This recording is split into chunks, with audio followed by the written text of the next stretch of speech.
పూర్తిగా ఇచ్చేశాడు.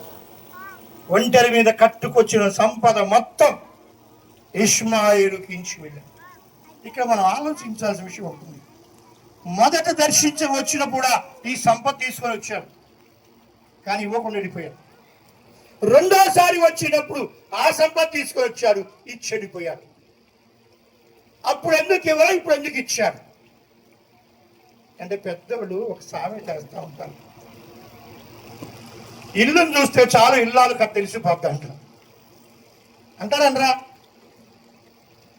ఇప్పుడు ఫస్ట్ టైం వచ్చినప్పుడు ఇష్మాయేలుకు చెప్పమ్మా, ఏం చెప్పాలి, నీ గడపను మార్చుకోరా అని నేను చెప్పానని చెప్పు. గడప అంటే ఎవరనుకున్నారు? ఇంటి గడప స్త్రీ. ఆ ఇంటిలో ఆశీర్వాదం రావాలన్నా, ఆ ఇంట్లో శాపం రావాలన్నా, ఇల్లు శాంతిగా సమాధానం ఉండాలన్నా, పుట్టిన పిల్లలు సంతోషంగా బ్రతకాలన్నా, ఆశీర్వాద అభివృద్ధి కలగాలన్నా ఆలోచన చేయాలి. స్త్రీ పాత్ర చాలా గొప్పది. గడపను మార్చేయమన్నాడు. తండ్రి చెప్పిన మాట అర్థమైపోయింది, అందుకే మార్చి పారేశాడు.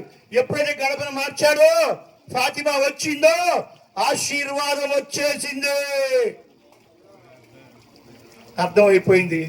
నేను దుర్మార్గుడని తెలిసినా, నేను బందిపోటు దొంగ బతుకుతాను నా తండ్రికి తెలిసినా, నేను మంచోడుగా తెలిసినా, నా తండ్రి నన్ను ఎంత ప్రేమిస్తున్నాడు.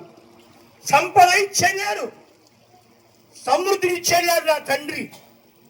అప్పుడు దాకా ఉన్న కోపం కాస్త తండ్రి ప్రేమ ఎప్పటికీ గొప్పదే అని తెలుసుకున్నటువంటి ఇష్మాయేలు తండ్రి అయిన అబ్రహామును కలవటానికి వచ్చాడు.